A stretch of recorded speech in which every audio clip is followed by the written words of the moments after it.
कैसे हैं आप लोग? ठीक है। चलिए, उम्मीद करता हूँ आप लोग मस्त हैं।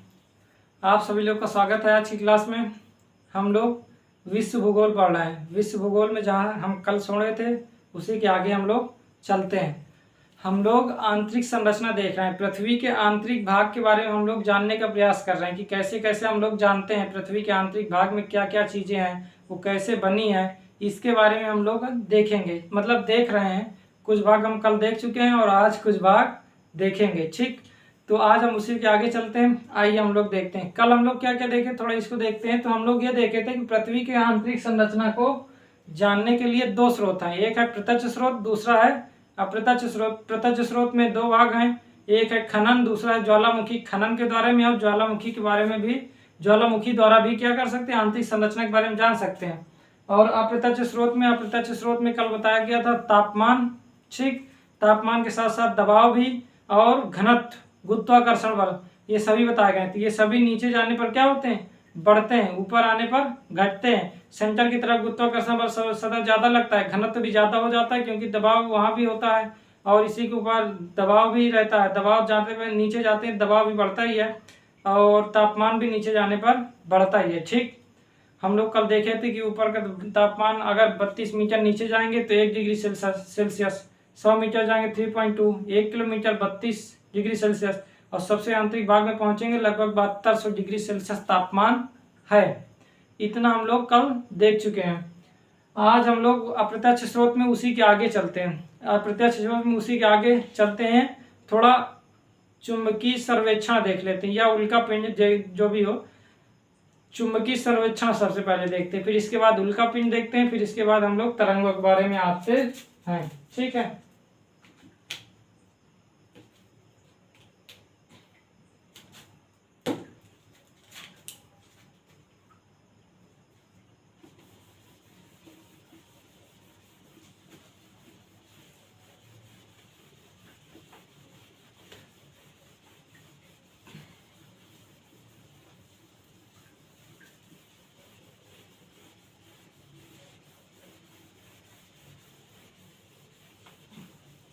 चलिए।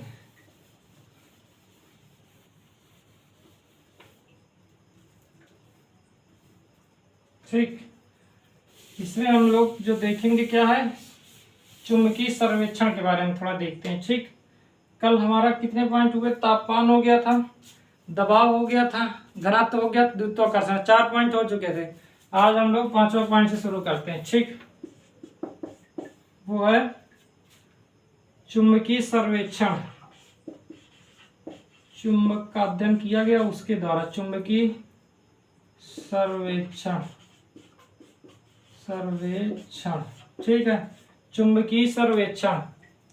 चुंबकीय सर्वेक्षण है क्या, थोड़ा इसको देखते हैं। फिर चुंबक आप देखे ही होंगे, चुंबक क्या करता है, वस्तुओं को आकर्षित करता है। चुंबक का गुण यही है। चुंबक का भी क्षेत्र होता है। ठीक है, चुंबकीय क्षेत्र होता है, उसका भी क्षेत्र होता है कि एक निश्चित दिशा पर, एक निश्चित स्थान पर आने पर ही वस्तुओं को खींच पाएगा, उससे पहले नहीं खींच पाएगा। ठीक, तो जब पास में आता है, जैसे दो चुंबक पास में लाइए या कोई लोहा पास में लाइए, दूर करे रहेंगे तो नहीं होगा। उसकी भी एक आकर्षण क्षमता होती है। किसी भी चुंबक की आकर्षण क्षमता होती है, उसका जितना बड़ा भाग होगा उसका उतना बड़ा क्षेत्र होता जाएगा। यदि छोटा भाग है उसका क्षेत्र आसपास होगा, जब बड़ा हो गया तो उसका क्षेत्र और बड़ा होगा। जैसे जैसे बढ़ता जाएगा उसका चुंबकीय क्षेत्र बढ़ता जाएगा। तो उसी प्रकार क्या हो गया, चुंबक को जान गए, उसी प्रकार पृथ्वी भी चुंबक की तरह व्यवहार करती है। ठीक है, वस्तुओं को आकर्षित करने के प्रयास ये भी करती है। और कुछ क्या होता है, किरणों को बाहर भी भेजती है। उसके बारे में हम लोग देखेंगे जब हम लोग कोर और के बारे में देखेंगे, क्रस्ट के बारे में, वहां देखेंगे। चुंबकीय सर्वेक्षण। चुंबकीय सर्वेक्षण में क्या है कि पृथ्वी चुंबक की भांति व्यवहार करती है। ठीक है, पृथ्वी किस तरह होती है, चुंबक की तरह। पृथ्वी चुंबक की भांति व्यवहार करती है। ठीक है, तो आप समझ सकते हैं, चुंबक कह दिया गया तो मतलब इसमें आकर्षण क्षमता है ही। ठीक है, गुरुत्वाकर्षण बल में द्वारा भी आकर्षण क्षमता थी ही। तो पृथ्वी चुंबक की भांति व्यवहार करती है। ठीक, आप कभी देखे होंगे कि जब चुंबक है उसको तोड़ दीजिए तो जब समान ध्रुव मिल जाते हैं, उत्तरी ध्रुव और दक्षिणी ध्रुव, तो वो आपस में नहीं मिलते। ठीक है, जैसे उल्टा करिए तो मिल जाते हैं, तो समान ध्रुव कभी आपस में नहीं मिलते। जैसे विपरीत ध्रुव होता है वैसे ही मिल जाते हैं। ठीक है, तो चुंबकीय सर्वेक्षण का मतलब यह हो गया कि पृथ्वी चुंबक की भांति व्यवहार करती है। ठीक है, चुंबक की भांति व्यवहार करती है तो इसके उसके चारों तरफ क्या होगी, चुंबकीय क्षेत्र एक उत्पन्न होगा। ठीक है, उत्पन्न होगा। जिस प्रकार चुंबक का क्षेत्र होता है उसी प्रकार जब पृथ्वी के चुंबकीय क्षेत्र की तरह व्यवहार करेगी तो उसका भी एक क्षेत्र होगा। क्यों व्यवहार करती है इसके बारे में हम देख रहे हैं, लेकिन आप अभी मान के चलिए कि एक भांति व्यवहार करती है। मान लेते हैं ये क्या है, ये है पृथ्वी। तो जब यहाँ से निकलेगी तो ऐसे ऐसे कुछ ऐसे ऐसे रहते हैं। ठीक है, ठीक, यहाँ से निकली किरणें यहाँ से इसी प्रकार बाहर चलती जाएंगी और ऊपर ऊपर भी ऐसे जाएंगी। ठीक है, ऐसे भी, फिर यहाँ भी ऐसी होगी। ठीक है, बाहर जाएगी तो बहुत सारी ऐसी रहेंगी। तो चुंबक का क्षेत्र आप समझते ही होंगे, कभी आप फिजिक्स पढ़े होंगे तो ऐसे देखे ही होंगे कि ऐसे ऐसे क्षेत्र बना रहता है। ठीक है, ये क्या करती हैं, ये सूर्य के अतिरिक्त किरणों को आने नहीं देती हैं। चुंबकीय क्षेत्र क्या करती है, चुंबकीय क्षेत्र जो पृथ्वी के चारों ओर चुंबकीय क्षेत्र बन गया है। ठीक है, पृथ्वी जब चुंबक की तरह व्यवहार करेगी तो चुंबकीय क्षेत्र बना है।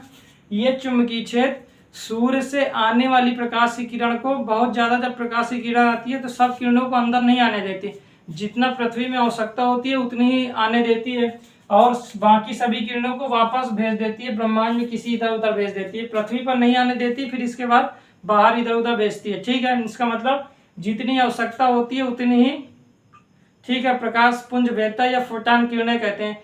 जो पुंज आती है ये केवल किरणों के रूप में तो आती नहीं है, वो पुंज के रूप में आती है। जब पुंज के रूप में आती है तो उसे फोटान कहा गया है। ठीक है, तो ये फोटान जब आते हैं या प्रकाश की किरणें पड़ती हैं तो जितनी आवश्यकता होती है पृथ्वी को उतनी प्रकाश की किरणें आने देती है। ये क्या, चुंबकीय जो क्षेत्र होता है, ये एक प्रकार की धारा बन जाती है। ठीक है, चुंबकीय धारा बन जाती है जो क्या करती है, एक प्रकार की रेखा की तरह रहती है। यहाँ अदृश्य होती है ये। ठीक है, लेकिन ये क्या होता है, जैसे ही पड़ती है तो ये रिफ्लेक्ट कर देती हैं। क्या होती है, प्रकाश को रिफ्लेक्ट करती है। जैसे ही सूर्य से मान लेती है यहाँ से किरणें पड़ी तो जितनी आवश्यकता भेजा, नहीं बाकी सबको रिफ्लेक्ट कर दिया, कोई दिक्कत तो नहीं। ठीक है, इसका महत्व समझ में आ गया। तो पृथ्वी चुंबक की भांति व्यवहार करती है, कैसे करती है तो ये सब हम देख लिए। ठीक है, ठीक, अभी हम लोग थोड़ा देखते हैं। पृथ्वी चुंबक की भांति व्यवहार करती है, इसमें कोई दिक्कत तो होनी नहीं चाहिए। ठीक है, अब देखिए, पृथ्वी चुंबक की तरह व्यवहार करती है। प्रश्न ये उठता है क्यों करती है पृथ्वी चुंबक की तरह व्यवहार। जैसे जब किसी वायर पर मान लेते हैं इलेक्ट्रिक दौड़ाते हैं। ठीक है, यदि लाइट चलती है तो उसमें विद्युत क्षेत्र होता है और चुंबकीय क्षेत्र, दो क्षेत्र होते हैं। जब किसी वायर पर ठीक है, जब दो क्षेत्र होते हैं, किसी वायर पर जब करंट दौड़ती है तो उसके दो क्षेत्र होते हैं, एक होता है विद्युत क्षेत्र, दूसरा होता है चुंबकीय क्षेत्र। ये दोनों आपस में लंबवत होते हैं। अगर विद्युत क्षेत्र इस प्रकार लगेगा तो चुंबकीय क्षेत्र ऐसे लगेगा।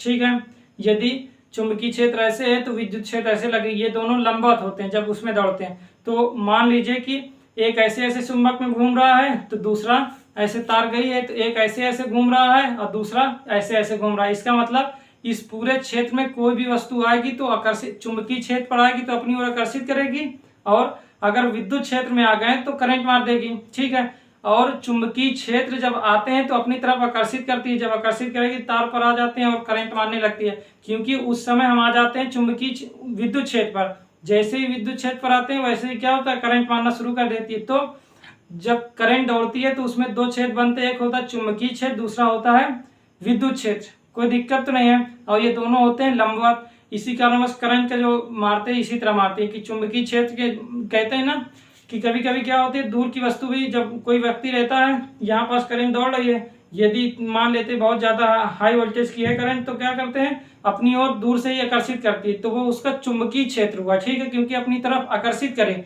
तो वो उसका चुंबकीय क्षेत्र हुआ। और इसी के आसपास कहीं विद्युत क्षेत्र भी होगा, चुंबकीय क्षेत्र आकर्षित करके विद्युत क्षेत्र द्वारा करंट मार देती है। ठीक है, ठीक, तो चुंबकीय सर्वेक्षण क्या है, पृथ्वी चुंबक की भांति व्यवहार करती है। क्यों करती है आप ये बताइए। जब इलेक्ट्रिक में दौड़ती है तो उसमें करते क्या, हम ऊर्जा डालते हैं। ठीक है, वोल्टेज क्या आप देखे होंगे, वोल्ट का नाम सुने ही होंगे। ठीक है, हम उसमें ऊर्जा देते हैं, वो ऊर्जा क्या करती है कि उस वायर पर क्या रहते हैं, जो कण होते हैं उनकी गति बहुत ज़्यादा कर देती है, ठीक है, जिस कारणवश करंट फ्लो करने लगती है, ठीक है, कोई दिक्कत नहीं है, ठीक है। हम लोग वहाँ मान लेते हैं किसी पावर हाउस से बैठकर हम लोग क्या करते हैं, ऊर्जा देते हैं किसी तार को, तब वो क्या होते हैं, वो कणों को बहुत तेज आगे बढ़ाते हैं, तो उसकी गति बहुत ज़्यादा तेज हो जाती है। जब बहुत तेज होती है तो आगे टकराएगी, इस प्रकार करके बहुत तेज होती है, 10⁻12 वोल्ट तक जाती है, ठीक है। प्रति सेकेंड की बात करते हैं, 10⁻12 मीटर की बात करते हैं, आप अनुमान लगा सकते हैं, ठीक है। तो बहुत दूर तक करंट जाती है। जब बहुत दूर तक रहता है तो आप देखेंगे यहाँ करंट, बिजली पहले आई, थोड़ी देर बाद दूर जलती है, तो उसका कारण यही होता है कि वहाँ तक करंट पहुँचने में थोड़ा टाइम लगा, क्योंकि गति तेज हुई और क्या हुआ, कण आपस में टकराकर चलना शुरू हुआ। जब कण बहुत तेज विचलन करते हैं, ठीक है, तब ये होता है कि उसमें करंट दौड़ना शुरू कर देते हैं। किसी भी तार में, मतलब किसी भी तार या वायर में आप देखेंगे, तांबा सोना ये सभी चीज़ में करंट होगा, उसके लिए एक निश्चित जो कण है उनको एक निश्चित अवस्था में गति कराना होगा, तब क्या होगा, विद्युत धारा उत्पन्न हो जाती है। इतना समझ में है। उसी प्रकार पृथ्वी में भी है। पृथ्वी का जो आंतरिक भाग है, अभी आप लोग ये परेशान मत रहिए कि आंतरिक भाग किस प्रकार, केवल अभी जान लीजिए कैसे बना है, हम लोग इसके अगली क्लास में देखेंगे। ये है, एक है, ये है इनर कोर। इनर कोर का मतलब आंतरिक कोर, कोर को कोर ही कहिए, ठीक है, आंतरिक कोर। एक है बाह्य कोर, ठीक है, और सबसे ऊपर है भूपर्पटी। इस प्रकार पृथ्वी की संरचना में बांटे हैं, ठीक है। इसको भी दो भागों में बांटा गया है, ठीक है, भूपर्पटी को भी दो भागों में बांटा गया है, और आउटर कोर को भी दो भागों में बांटा गया, मेटल, ठीक है। ये होता है क्रस्ट, ऊपर का भाग, जो ये वाला भाग है वो क्रस्ट मतलब भूपर्पटी, ठीक है, भूपर्पटी। और जो बीच का भाग है वो है मेटल, ठीक है, ठीक है। और जो ये है इसे कहते हैं बाह्य कोर, बाह्य कोर कहते हैं, ठीक है, बाह्य कोर, ठीक। और ये जो आंतरिक वाला भाग है उसे कहते हैं आंतरिक कोर, ठीक है, आंतरिक कोर, कोई दिक्कत नहीं, ठीक। क्रस्ट क्या है, सबसे ऊपर वाला भाग जो होता है ये होता है लगभग 35 किलोमीटर तक होता है, महाद्वीप पर 35 किलो। हम इसके बाद हमारी क्रस्ट, ये पूरी क्लास है, ठीक है, क्रस्ट, मेटल और आउटर इनर कोर, ये पूरी क्लास है, तो हम वहाँ देख लेंगे, लेकिन मुख्य रूप से 35 किलोमीटर मान के चलिएगा, ठीक है, 35 किलोमीटर तक ये लगभग होता है भूपर्पटी, ठीक है। महाद्वीप पर 35 होता है, जबकि महासागर पर केवल 5 किलोमीटर तक होता है, ठीक है। ये होता है लगभग 2900 किलोमीटर तक, ठीक है। इसके बाद लगभग 2900 लेकर 5100, ठीक है, 5100, ठीक है, 100, ठीक है, लगभग 2900 लेकर 2900 से लेकर कितना होता है, ये होता है लगभग 35, ये महाद्वीप की बात है, ठीक है, 35, और ये होता है लगभग 2900 लगभग में आप लेके चलिए। और 29 से लेकर यहाँ के बीच की अगर देखेंगे तो 29 से लेकर 5100, 2900 लेकर 5100 तक, ठीक है, किलोमीटर की बात है, ये सभी किलोमीटर में है, ठीक है। और ये जो आंतरिक भाग है 51 से लेकर लगभग 6300। हम लोग पहले ही देखे हैं कि ये पूरी जो लंबाई है वो है कितना, त्रिज्या जो पृथ्वी की वो 6371 किलोमीटर है, ठीक है। तो जब सबको आपस में डिवाइड करेंगे तो लगभग 3300 आएगा, ठीक है। ये कितना आएगा, लगभग 3300 किलोमीटर, ठीक, मतलब इस पूरा कोर मिलाकर लगभग 3300 किलोमीटर आएगा। लेकिन अगर 51 से देखेंगे तब तो 51 लगभग आएगा 1300 किलोमीटर तक आएगा, नीचे वाला आंतरिक जो कोर होगा वो लगभग 1300 किलोमीटर तक आएगा, ठीक है। तो अब आप देखिए, जो ये वाला भाग है आंतरिक कोर वाला, जो आंतरिक कोर है ये इतना भाग, ठीक, इतना भाग जो है ये भाग एकदम कठोर है, ठीक है। कठोर का मतलब एकदम कठोर ही है। अभी कैसे है इसके बारे में हम तरंगों द्वारा समझ सकते हैं, तरंगों के बारे में से अभी हम PSL 3 प्रकार की तरंगे है ना, उससे समझेंगे, ठीक है, अच्छे से। ये वाला भाग क्या है, एकदम कठोर है, ठीक है, कठोर है। और किससे बना है, फेरस और निकिल से, ठीक है, Fe और Na से बना है, ठीक। अब ये बताइए लोहा से बना है, और ये भाग है पूरा द्रव में, ठीक है। मतलब यहाँ जितने भी पदार्थ पाए जाते हैं वो सभी लिक्विड फॉर्म में है। ये वाला भाग लिक्विड फॉर्म में नहीं है, ना तो अत्यधिक कठोर है बल्कि लिचलीचा पदार्थ है, ठीक है। जैसे आप मान सकते हैं किस प्रकार, कोई भी लिचलीचा पदार्थ आप ले लीजिए, मान लेते हैं लीची का जो ऊपरी भाग छीलने पर जो ऐसे दिखता है वो हो सकता है, या गुथा हुआ आटा का भाग जो लिचलीचा पदार्थ रहता है वो हो गया, या कहीं काई लगी रहती है वहां पास फिसलने के डर रहता है तो वो भी हो सकता है, ठीक है। उस प्रकार यहाँ पास जो भी पदार्थ पाए जाते हैं तो हल्का लिचलीचे पदार्थ रहते हैं, ठीक है। ऊपर वाला भाग कम रहता है लिचलीचा, नीचे वाला भाग पूरा लिचलीचा। लेकिन ये क्या रहता है, ये क्या है, ये जो मेटल है ये द्रव्य में नहीं है, ना ही पूरी तरीके से ठोस है। ठोस तो केवल ऊपर वाला भाग है और ये आंतरिक भाग है, ठीक है। ये बहुत ज्यादा ठोस है, ठीक। अब ये बताइए पृथ्वी क्या कर रही है, पश्चिम से लेकर पूर्व से, पश्चिम से पूर्व की तरफ घूम रही है, लगातार घूम रही है, ठीक। पश्चिम से पूर्व की तरफ ऐसे ऐसे लगातार घूम रही है। अब ये बताइए जब ऐसे ऐसे लगातार घूमेगी, इसके मध्य ये क्या है, ये क्या है, ये लिक्विड फॉर्म है। कोई भी चीज को जब हिलाएंगे तो लिक्विड फॉर्म भी हिलेगा, हिलेगा या नहीं हिलेगा। जब पृथ्वी ऐसे घूम रही है तो इसके आंतरिक वाला भाग भी क्या होगा, वो भी तो घूमेगा, नाचेगा, नाचेगा, ठीक है। जब ये नाचेगा तो ये क्या है, जब पृथ्वी बहुत तेज घूम रही है, ठीक है, पृथ्वी बहुत तेज घूम रही है, 24 घंटे में 360 डिग्री घूम कर आ जाती है, ठीक है। 24 घंटे में 360 डिग्री घूम कर आती है, इसका मतलब तेजी घूम रही है, ठीक। तो ये भी पदार्थ बहुत तेजी से घूमेगा जो लिक्विड फॉर्म है। जब लिक्विड फॉर्म भी बहुत तेजी से घूमेगा तो ये जो आंतरिक भाग है ये भी तो नाचेगा, क्योंकि ये तो लिक्विड पदार्थ में ही है ना, ये लिक्विड पदार्थ में तैर रहा है, ठीक है, लेकिन अपना स्थान नहीं छोड़ रहा है, एक ही स्थान पर बना हुआ है, इसी पर क्या हो रहा है, तैर रहा है और घूम रहा है, ये भी बहुत तेजी से। अब ये बताइए इसके द्वारा इस पर क्या होगा, बहुत तेजी से जब घूमेगा तो एनर्जी डाली जाएगी, क्योंकि लिक्विड पदार्थ है, लिक्विड पदार्थ में कोई भी ठोस पदार्थ डाल दीजिए, जब घुमाते रहिए बहुत तेजी से तो वो भी तो घूमने लगता है ना। उसी प्रकार ये भी घूमेगा, जब घूमेगा तब करंट उत्पन्न होगी, क्योंकि इसकी गति बहुत ज्यादा तेज है। जिस प्रकार अभी तार में देखें वहां करंट हुई, क्योंकि कणों के मध्य क्या होने लगा, तीव्र बहुत ज्यादा दौड़ने लगे, जिस कारण करंट उत्पन्न हो गई। उससे क्या होगा, विद्युत क्षेत्र और चुंबकीय क्षेत्र उत्पन्न होगा। उसी प्रकार क्या हुआ, ये भी क्या हुआ, जब घूमेगा करंट उत्पन्न होगी। अब करंट उत्पन्न होगी तो आप समझ सकते हैं कि चुंबकीय क्षेत्र उत्पन्न होगा, ठीक। वो चुंबकीय क्षेत्र अभी जो पहली बात शुरू में जो बताया गया है कि चारों तरफ जो हमारी रेखाएं दिखाई जाती हैं, अदृश्य रेखाएं दिखती हैं, वो इसी कारणवश दिखती हैं, ठीक है, कोई दिक्कत तो नहीं, ठीक। अभी आप ये मत जानिए ये सब क्या, क्योंकि अभी हम क्रस्ट कोर ये सब हम लोग बाद में इसके अगले नेक्स्ट क्लास में हम लोग को देखना है, ठीक है। इसको आप बना लीजिएगा, लिख भी, मतलब लिखना क्या था, पृथ्वी एक चुंबक की भांति व्यवहार करती है, ठीक है, इस जिसके कारणवश क्या होता है, चुंबकीय क्षेत्र उत्पन्न होता है, और ये क्या होती है, चुंबकीय रेखाएं होती हैं, ठीक है। विद्युत रेखाएं चुंबकीय रेखाएं दोनों होती हैं, ठीक है। तो ये एक प्रकार की चुंबकीय रेखाएं होती हैं, और ये चुंबकीय रेखाएं पृथ्वी के चारों ओर क्या होती हैं, अदृश्य हैं, जो दिखती नहीं है, लेकिन अब पृथ्वी के चारों ओर क्या होती हैं, इसको घेर लेती हैं। और जब घेरती है तो ये सूर्य के अतिरिक्त किरणों को नहीं आने देती, मतलब किरण तो आती है लेकिन ज्यादा प्रकाश नहीं आने देता, अपने मतलब भर का जितना प्रकाश पृथ्वी की आवश्यकता है उतना आने देता है, और सारे प्रकाश को क्या कर देता है, वो सबको इधर उधर डाइवर्ट कर देता है, या तो कहीं और जाते हैं, ठीक है, लेकिन पृथ्वी पर नहीं आने देता। जिस कारणवश क्या होता है, ये रेखाएं महत्वपूर्ण हो गई या नहीं हो गए। तो इससे भी पृथ्वी की आंतरिक संरचना के बारे में जानकारी मिलती है, ठीक है। समझ में आया, अगर नहीं समझ में आया तो आप लोग क्या करिएगा, एक बार पीछे करके देख लीजिएगा, ठीक है, रफ कर दें, ठीक है, समझ में आ जाना चाहिए, ठीक। चलिए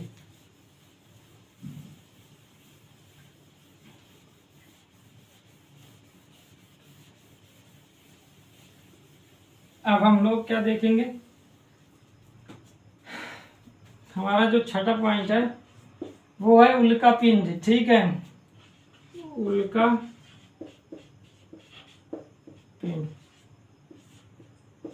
ये क्या होते हैं, ये उल्का पिंड होते क्या, पहले ये देखिए, उल्का पिंड बहुत सारे आप देखेंगे पदार्थ क्या होते हैं, टूट जाते हैं, किसी भी ग्रह से टूट जाते हैं या कहीं से आते हैं, ठीक है। जब कहीं से ग्रह से टूट जाते हैं, किसी भी ग्रह से टूटते हैं, जब ब्रह्मांड से नाचते उठते आते हैं, तब क्या होता है, ये उल्का पिंड मान सकते हैं कि मतलब छोटे आकार के हैं, ग्रह से बहुत छोटे आकार के हैं, ठीक है, ग्रह से छोटे आकार, उपग्रह से छोटे आकार के पत्थर के टुकड़े हैं, ठीक है, बड़े बड़े पत्थर के टुकड़े हैं, मतलब बड़े बड़े पत्थर के टुकड़े हैं लेकिन ग्रह की अपेक्षा छोटे हैं। ठीक, तो ये क्या होते हैं, इनकी कोई कक्षा उच्छा होती नहीं। ये क्या होते हैं, कहीं भी नाचते रहते हैं और जिसकी कक्षा में आते हैं उसी में गिर जाते हैं, ज़्यादातर यही होता है। ठीक है, और तो क्या होता है, उल्का पिंड भी इसी प्रकार बहुत सारे छोटे छोटे मतलब पत्थरों से बने होते हैं, टूट जाते हैं। तो वो क्या होते हैं, कभी कभी पृथ्वी के आते हैं। आप लोग सुने ही होंगे कि बहुत सारे उल्का पिंड पृथ्वी पर आते रहते हैं। ठीक है, जिसको हटाया जाता है, कभी इधर उधर डाइवर्ट कर दिया जाता है, कभी उसे फोड़ दिया जाता है, कभी कभी वो आ ही जाते हैं। कभी कभी क्या होता है, अगर छोटा उल्का पिंड रहता है तो वो पूरा जल ही जाता है, राख के रूप में हमको प्राप्त होती है। कुछ भाग नहीं जल पाता तो वो पृथ्वी पर आता है, फिर तबाही मचाना शुरू करता है। ठीक है, मतलब बड़े आकार के हुए तो थोड़ा बहुत आकार का हुआ, मतलब तो होगा ही नहीं। ठीक, तो ये उल्का पिंड पृथ्वी पर आया। ठीक है, 1969 में। ठीक है, ऑस्ट्रेलिया में एक उल्का पिंड आया। ठीक है, उसका जब हम आंतरिक भाग देखे, वो बहुत सारा भाग क्या हुआ, मान सकते हैं कि बहुत बड़ा भाग था। ठीक है, मान सकते हैं कि इस तरह बहुत बड़ा भाग था। ठीक है, इसकी चौड़ाई बहुत ज़्यादा थी। ठीक, लेकिन जब क्षोभमंडल में आते हैं तब क्या होता है, बहुत ज़्यादा घर्षण होता है। ठीक है, बहुत ज़्यादा घर्षण होगा। जब किसी चीज़ में बहुत ज़्यादा घर्षण होता है तो वो बहुत ज़्यादा गर्म होगी, और जब बहुत ज़्यादा घर्षण होगा तो वो जलना शुरू कर देगी होगी। उसी प्रकार जैसे ही आता है क्षोभमंडल में, वैसे ही क्या होते हैं, ये जलना शुरू कर देते हैं। जलेगा तो जलते जलते जलते जलते जितना पदार्थ इसका पृथ्वी पर पहुंच पाता है बहुत कम ही होता है, और सब पदार्थ तो जल ही जाते हैं। ठीक है, तो इसका एक छोटा सा भाग क्या करते हैं, ऑस्ट्रेलिया में आया। ठीक, और वो कितना, जब उसके कार्बन डेटिंग होता है, जब हम किसी की उम्र पता करते हैं तो एक कार्बन डेटिंग होता है। और भी कई प्रकार की क्रियाएं हैं, लेकिन एक कार्बन प्रक्रिया चलती है। ठीक है, किसी वर्ष अगर हमको ज्ञात करना चाहता है, किसी वस्तु की अगर वर्ष ज्ञात करना रहता है तो एक कार्बन डेटिंग होता है, उसी के द्वारा वर्ष ज्ञात किया जाता है कि ये वस्तु कितनी पुरानी है। तो जो आया था उसके बारे में ये कहा गया था कि ये 4.95 लगभग बिलियन वर्ष पुराना है। ठीक है, ये उल्का पिंड कितना है, 4.9, ठीक है, बिलियन वर्ष पुराना है। ठीक, और पृथ्वी लगभग 4.5 बिलियन पुरानी है। ठीक, इतने वर्ष पुरानी है। ठीक है, तो इसका अध्ययन किया गया। ठीक है, कोई दिक्कत नहीं, अब आप समझ सकते हैं। उल्का पिंड है, उल्का पिंड का क्या हुआ, जब बहुत सारा भाग आया लेकिन बहुत सारा भाग जल गया, केवल उसका आंतरिक भाग बचा। बाहर का भाग पूरा जल गया लेकिन आंतरिक भाग उसका बचा रहा। क्योंकि क्यों बचा रहा, जब पूरे भाग जल गए, अगर एक ही तापमान पर, आप ये बताइए, एक तापमान पर यदि सारी वस्तु पिघल जाती तो ये नीचे आ पाती, नहीं आ पाती। इसका मतलब इसके लिए तापमान और ज़्यादा चाहिए था, लेकिन तापमान उतना मिल ही नहीं पाया, जिस कारण बस कुछ पदार्थ नीचे पहुंच गए। आप इतना समझ पा रहे हैं ना। अभी इससे पहले ही बताया गया था कि अलग अलग तापमान में अलग अलग वस्तुएं पिघलेंगी, जितना द्वारा भार बढ़ता जाएगा उससे उसमें उतना ज़्यादा क्या होगा, तापमान देना पड़ेगा पिघलाने के लिए। ठीक है, जिस प्रकार अभी हम देखें कि लोहा के बारे में कल देख रहे थे कि लोहा के बारे में जिस प्रकार पिघलाना था। ठीक है, तो उसी प्रकार ये भी था, इसका बाहर का भाग तो जल गया लेकिन इसका आंतरिक भाग बच गया। जब इसका कार्बन डेटिंग पता लगाए तब तो उसका पता लगा कि इतने वर्ष पुराना ये उल्का पिंड है। जब इतने वर्ष पुराना उल्का पिंड है तो आप ये बताइए, तो उसमें आंतरिक भाग नहीं चला, और इसमें पता लगाया गया तापमान बहुत ज़्यादा लगा तब भी नहीं पिघला। इसी प्रकार पृथ्वी के कितने वर्ष पुरानी है, 4.5 बिलियन वर्ष पुरानी है। इसका मतलब यह हुआ कि पृथ्वी की आंतरिक संरचना भी इस प्रकार कठोर पदार्थ से बनी होगी, और ये कठोर पदार्थ बना मुख्य रूप से किससे था, फेरस और निकिल से, फेरस और निकिल से बना था। और इतने वर्ष बिलियन पुरानी भी है, पृथ्वी भी इसी बिलियन वर्ष पुरानी। इसका मतलब यह हुआ कि पृथ्वी का आंतरिक भाग भी क्या होगा, फेरस और निकिल की तरह ही नीचे वाला जो भाग होगा, आंतरिक कोर होगा, वो भी ठोस होगा। ठीक है, कोई दिक्कत तो नहीं हुई। ठीक है, तो उल्का पिंड भी क्या बताता है, पृथ्वी के आंतरिक कोर के बारे में बताता है कि वो ठोस अवस्था में है। क्यों है, क्योंकि ये एक प्रकार के उल्का पिंड ये बता देते हैं। ठीक है, कोई दिक्कत तो नहीं यहाँ तक। ठीक, होनी नहीं चाहिए, होनी तो नहीं चाहिए। ठीक है, चलिए अब आगे हम देखते हैं, थोड़ा आप तरंगे देखते हैं। तरंग को हमको और भी देखना है हम लोग, 7वां पॉइंट, तरंगे। 3 तरंगे होती हैं, कौन कौन सी, एक होती है पी तरंगे,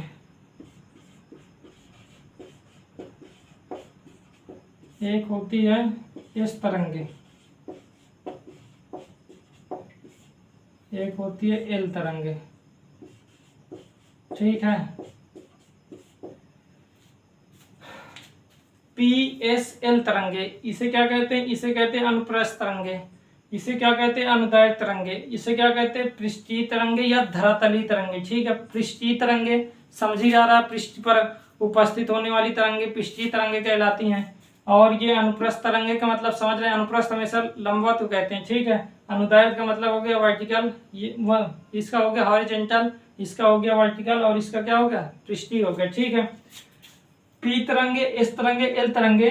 तरंगे क्या है इसके बारे में हम देखेंगे, आप लोग समझ ही रहे होंगे। तरंगे कभी कभी आप किस जैसे आप रस्सी लीजिए, एक रस्सी लीजिए, रस्सी लेकर एक स्थान पर बांध दीजिए, दूसरी तरफ पकड़िए और ऐसे थोड़ा ढीला करके ऐसे मतलब हिलाइए, तब क्या होगा? वो जो रस्सी होगी वो ऐसे ऐसे ऐसे ऐसे करेगी। करेगी या नहीं करेगी? समझ रहे हैं? ऐसे ऐसे होगी या नहीं होगी? ठीक, मतलब इसका एक निश्चित वो होगा। ठीक है, ये होती है। ठीक है, ये निश्चित अवस्था पर जाएगी, फिर नीचे भी जाएगी इतना, फिर इसी तरह ऊपर नीचे ऊपर नीचे ऊपर नीचे ऊपर नीचे करती जाएगी। ठीक है, ये होता है, होगा शायद आप अगर करें, या आप किसी पानी में देखे होंगे अगर ऐसे ऐसे, या किसी तालाब में ईंट फेंकी और उसमें जब ऐसे ऐसे तरंगे, वो तरंगे होती जब ऐसे ऐसे चलती हैं। ठीक है, उसे ही तरंगे कहते हैं। उसी प्रकार पृथ्वी पर भी क्या होती हैं? 3 तरंगे, PSL तरंगे। ठीक है, तो ये भी क्या करती हैं, इनके बारे में हम लोग देखते हैं। ये तरंगों के बारे में हम लोग मुख्य रूप से जहाँ पढ़ेंगे वो होगा शायद हम लोग जब भूकंप पढ़ेंगे। भूकंप में ये तरंगे मुख्य रूप से भूमिका निभाएंगे। भूकंप में ये तीनों तरंगे मुख्य रूप से भूमिका निभाती हैं। ठीक है, PSL तरंगे भूमिका निभाएंगी, वहाँ भी पढ़ेंगे। जब सुनामी उनामी देखेंगे तो वहाँ भी पढ़ेंगे।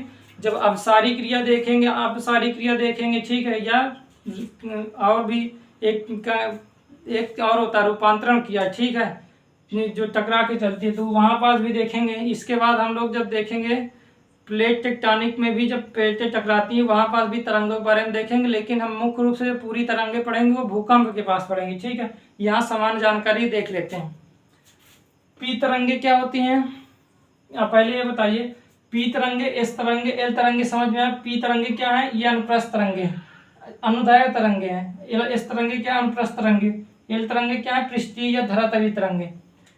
पी तरंगे क्या होती है? इनको आप लिखिए कि ये ठोस, जल मतलब ठोस, द्रव और गैस तीनों में क्या कर सकती हैं? गमन कर सकती हैं। ये क्या भाई साहब, ये जो एस तरंगे ये ठोस में कर सकते हैं और एल तरंगे भी क्या कर सकती हैं? ठोस में गमन कर सकते हैं। ठीक है, अगर इसको समझ लिए तो आसान हो जाएगा पृथ्वी की आंतरिक संरचना। केवल इतना ही बचा है, एक चंद्रमा है लेकिन हम उसको नहीं देखेंगे। पी तरंगे, एस तरंगे, एल तरंगे। ठीक है, पी तरंगे के बारे में कहा जाता है कि वो ठोस, द्रव और गैस तीनों में गमन कर सकती है। ठोस भी होगी अगर वस्तु तब भी वहां चलेगी, द्रव भी होगी तो तब भी वहां चलेगी, और अगर गैस भी होगी तब भी वहां पास ये इस निर्वात में ये तरंगे चलेगी। ठीक है, ये वायु है, मान लेते वायुमंडल में ये गैस है, तो इस पर भी पी तरंगे गति कर सकती है। ठीक है, इस तरंगे ठोस, केवल ठोस में ही गति कर सकती है। जैसे इस प्रकार गैस मिल गई तो वहां नहीं करेगी। ठीक है, या द्रव मिल गया, कोई पानी मिल गया तो वहां नहीं करेगी। एल तरंगे होगा तो ठोस है तो गमन करेगी और कहीं नहीं करेगी। ठीक है, तो अब आप इतना समझ लिए, इसको लिख लीजिएगा। अब इसके बाद क्रिया शुरू होती है। ठीक है, पृथ्वी की आंतरिक संरचना को देखने के लिए, तो कोई दिक्कत नहीं, देखे ना? ठीक है, लिख लीजिएगा।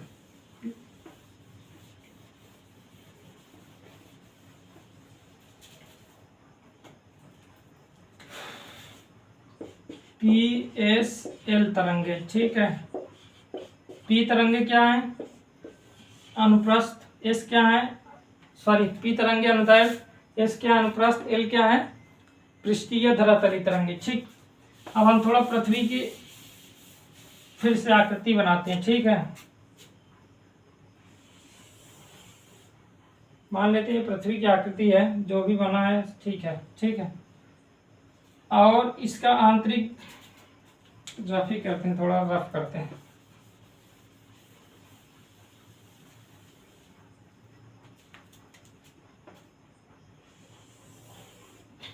ठीक, मान लेते हैं ये है।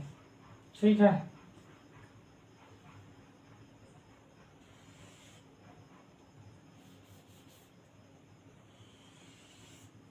इस तरह मानते हैं। ठीक, मान लेते हैं कि ये है पृथ्वी। इसका आंतरिक भार अभी बताया गया, सबसे आंतरिक भाग सबसे ठोस। इसके बाहर का जो भाग होता है वो थोड़ा लिक्विड, वहाँ पास होता है, लिक्विड भरा हुआ होता है। और ये होता है भूपर्वतीय, इसके सबसे किनारे ये होता है 35 या 5 किलोमीटर। ठीक है, 35 या 5 क्यों कह रहे हैं, समझ रहे हैं ना? नहीं समझ रहे हैं तो आगे देखेंगे जब हम पढ़ेंगे। ये भाग क्या है? ये भाग है, क्या है? ये भाग है तरल। ठीक है, ये भाग ठोस।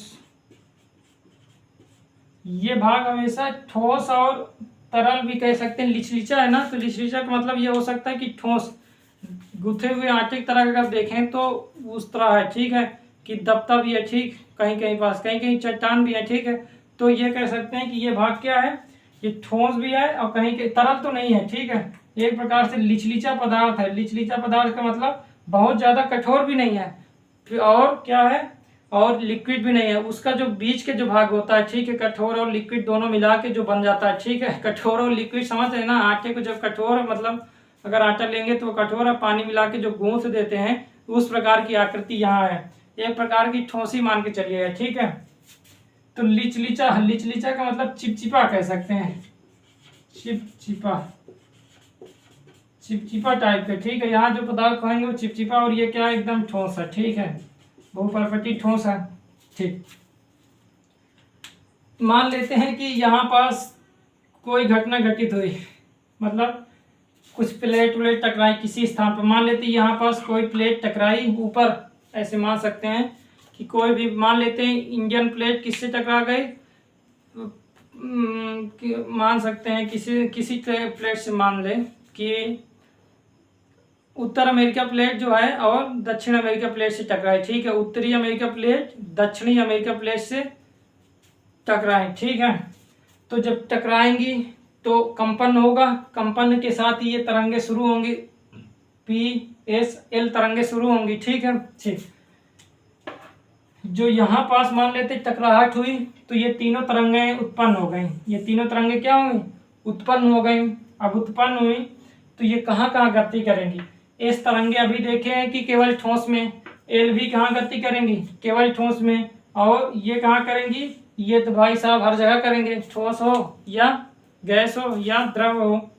लेकिन इस तरंगों को कहते क्या है, एल तरंगे को कहते हैं धरातली तरंगे। धरातली का मतलब ये धरातल है पूरा। ठीक है, पृष्ठीय तरंगे, इसका मतलब ये अंदर जाने की हिम्मत नहीं करेंगी, ये केवल ऊपर ऊपर पूरा भ्रमण करेंगी। ठीक है, तो ये तरंगे क्या होती हैं, केवल पृष्ठीय तरंगे, इनका नाम ही पृष्ठीय तरंगे है। ठीक है, धरातलीय तरंगे, इसका मतलब ये पृथ्वी के अंदर नहीं जाएंगी, ये पृथ्वी के केवल ऊपर भाग में ही तरंगे गमन करेंगी।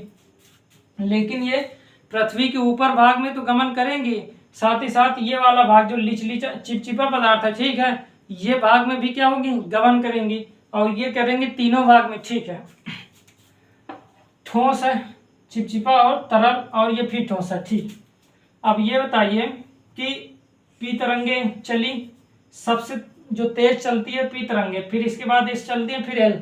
ठीक है, अभी हम नहीं लिखवाएं लेकिन आप समझिएगा, अभी थोड़ा बहुत लिखवाएं, इसके बाद वही लिखवाएंगे। ठीक, पी तरंगे यहाँ से निकली। ठीक, पी तरंगे जब निकली तो वो यहाँ से गमन करती हुई यहाँ पहुँची, और यहाँ पहुँचते हुए ये तरल है तो यहाँ पहुँची, और ये ठोस है यहाँ पहुँची। यहाँ से करते हुए ऐसे ऐसे चारों तरफ गमन करने लगी, चारों तरफ ऐसे ऐसे जाएगी। ठीक है, कोई दिक्कत नहीं। ठीक है, पूरे भाग में यहाँ से लेकर यहाँ तक पूरा ऊपर से लेकर पूरा नीचे तक जाएगी। ठीक, लेकिन जो एस तरंगे होंगी ये तो केवल ठोस भाग में जाती हैं, तो एस तरंगे यहाँ से निकली और यहाँ तक जाएंगी। ठीक है, यहाँ तक, क्योंकि ये भाग है लिक्विड। ठीक, तो कैसे पता चला? क्योंकि ये अभी पहले से नहीं मालूम था कि ये लिक्विड है, क्योंकि ये तरंगे आंतरिक भाग में जा ही नहीं पाई, क्योंकि टेलीस्कोप से मतलब एक ऐसी है मशीन जिससे देखा गया है। तो आप ये बताइए कि यहाँ से अगर इस तरंगे निकली यहाँ तक गई, इसके बाद फिर ऐसे होकर यहाँ चली जा रही हैं, और यहाँ से इस तरंगे निकली ऐसे होकर यहाँ मुड़ जा रही हैं, आंतरिक भाग में नहीं जा रही हैं। तो इससे का मतलब क्या हो गया कि ये वाला भाग तरल होगा, इसीलिए नहीं जा पा रही हैं। इसकी गुण क्या है? केवल ठोस पदार्थ में जाने की। चूंकि ये भाग तरल है, इस कारण बस क्या हुआ, इस तरंगे नहीं जा पाई। ठीक, लेकिन पी तरंगे चली गई। पी तरंगे तो सभी में गमन कर सकती है, तो ये चली गई। जब ये नहीं जा पाई तब इसका मतलब ये हुआ कि ये भाग क्या है, तरल है। तो आंतरिक संरचना के बारे में बता दिया। तरंगे क्या हुई, आंतरिक संरचना के बारे में बताएं, क्योंकि जो इस तरंगे हैं बाहर से निकल जा रही हैं, यहाँ प्रवेश ही नहीं कर रहे हैं, इसका मतलब ये भाग क्या हो गया, तरल हो गया, क्योंकि तरल में ही नहीं करेंगी। ठीक है, ठीक। एल तरंगे केवल ऊपरी भाग में, यहीं पास ऊपर वाली भू परपट्टी पर, जो ऊपर वाला ये भाग देख रहे हैं आप लोग, इसी के चारों ओर घूमती रहती है। ठीक है, जो एल तरंगे होती है ये घूमेगी। ठीक है, लेकिन इस तरंगे बाहर भी घूमते हुए अंदर तक जाएंगे, लेकिन यहाँ से मुड़ जाएंगी। ठीक ठीक, और ये भाई साहब तो पूरा क्रॉस कर जाएंगे। ठीक है, चाहे जहां से उनको भेजो वहां से चले जाएंगे। ठीक है, अब समझ में आया? तो इस तरंगे क्या बता दी कि भाई बीच में क्या है, तरल है, तरल पदार्थ भरा हुआ, बीच में तरल पदार्थ भरा हुआ, इसीलिए मैं गमन नहीं कर पा रही हूँ। अगर ये ठोस होता तो मैं गमन कर जाती, लेकिन ये तरल है, इस कारण बस मैं नहीं गमन कर पाई। तो ये क्या बता दी कि आंतरिक संरचना क्या है, तरल है। कोई दिक्कत? ठीक। अब क्या है, पी तरंगे क्या बताएं? अब तो इसके बारे में कैसे पता चला, इसके बारे में बताएं। पी तरंगे, पी तरंगे कैसे बताएं? पी तरंगे यहाँ तो चली तेजी से, बहुत तेजी से यहाँ भी चली, लेकिन जैसे ही यहाँ पहुंची तरल पदार्थ में, वैसे ही इनकी गति धीमी हो गई। लेकिन जैसे ही यहाँ पहुंची इस ठोस वाले पदार्थ में, तो पहले वाली गति पकड़ ली। जो पहले वाली गति है वही वाली गति यहाँ पास भी हो गई। इसका मतलब ये निकला कि बीच वाला भाग तो तरल है, लेकिन इसके जो अंदर वाला भाग है वो है क्या, ठोस है। इसी कारणवश ये तरंगों की क्या हो गई, गति बढ़ गई। पी तरंगों क्या हुई, गति बढ़ गई। कोई दिक्कत तो नहीं यहाँ तक? ठीक है, तो आंतरिक भाग ठोस क्यों है वो बता दी पी तरंगे। इस तरंगे क्या बताएं कि बाहर वाला भाग क्या है, तरल है। ये भी तो बताइए, ये भी तो बताइए कि यहाँ जैसे ही गति धीमी हुई तो बता ही दी, और एल तरंगे तो ऊपर घूमती हैं। ठीक है, तो PSL तरंगे भी क्या हुई, तरंगे भी क्या हो गई, बता दी आंतरिक स्रोत के बारे में। कोई दिक्कत तो नहीं है? ठीक है, ये हमारा लास्ट पॉइंट था, लेकिन इसमें और कुछ पॉइंट लिख लीजिए आप। ये समझ में आ रहा है ना आप लोगों को? ठीक है, आप लोग अगर नहीं समझ में आए तो आप लोग पीछे करके देख लीजिएगा, आप लोग के पास तो अब ऑप्शन है, ऐसा तो है नहीं। ठीक, कोई दिक्कत नहीं होनी चाहिए, परेशानी तो नहीं होगी। ठीक है, इसमें आप क्या लिखेंगे, पहला पॉइंट तो आप लिख ही सके कि पी तरंगे ठोस, गैस और द्रव तीनों में गमन कर सकती हैं। एस तरंगे केवल ठोस में, और एल तरंगे भी ठोस में कर सकती हैं। ठीक है, इतना लिख लें। ठीक है, तरंगे, अब क्या लिखेंगे, तरंगे, पी तरंगे लिखिए। पी तरंगे, पी तरंगों, पी तरंगों की सर्वाधिक गति किसमें होती है, सर्वाधिक गति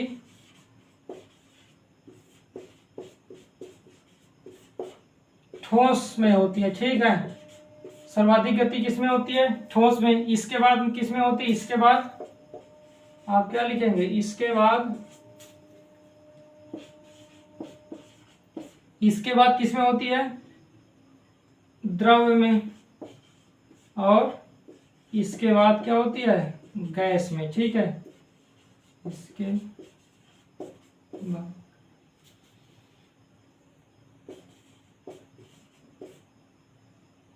गैस में। सबसे ज्यादा किसमें होगी, ठोस में। इसके बाद अगर हम देखेंगे तो गति सर्वाधिक होगी ठोस, फिर इससे कम होगी, इससे कम आप लिखिए, इससे कम लिख लीजिए, इससे कम द्रव में, और फिर इससे कम